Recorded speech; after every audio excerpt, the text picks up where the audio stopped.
형사사건 대응 전략이 왜 필요할까요? 많은 분들이 변호사 선임만으로 모든 문제가 해결될 거라 기대하지만 사건의 방향은 첫 경찰 조사 단계에서부터 결정되는 경우가 많습니다. 바로 이 초기 대응이 사건 전체의 흐름을 좌우하기 때문이죠. 예를 들어 절도, 성매수, 성범죄, 보험 사기 같은 사건들은 범죄 유형에 따라 핵심 쟁점과 수사기관의 입증 방식이 전혀 다릅니다.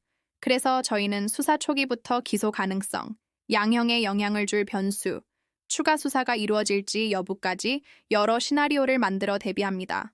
저희는 성공 보수를 전제로 사건을 진행하지 않습니다. 사건의 결과를 거래 대상으로 삼기 시작하면 변호사의 판단이 결과에 따라 흔들릴 수 있기 때문입니다. 대신 수사부터 재판까지 모든 절차에서 독립적이고 책임감 있게 최선의 판단을 내리는 구조를 택했습니다.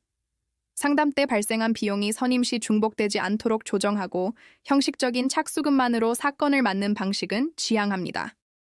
사건 자체에 집중하는 것이 저희의 원칙입니다. 민사 사건은 조금 다릅니다. 단순히 소송에서 이기는 게 목표가 되어서는 안 됩니다. 채권 추심이나 손해배상 사건의 경우 소송 전에 상대방의 재산을 먼저 파악하고 판결 이후 강제 집행을 통해 실제로 돈을 돌려받을 수 있을지를 가장 먼저 따져봅니다. 집행 가능성이 없다면 소송 자체가 무의미할 수 있으니까요. 부동산 분쟁이나 전세 사기 사건에서는 제가 가진 공인중개사 자격을 활용해 계약서의 법적 구조와 권리관계를 함께 분석합니다. 법률과 실무를 넘나들며 최적의 해결책을 찾는 거죠. 이혼이나 재산 분할 같은 가사 사건은 감정 싸움으로 번지기 쉽습니다.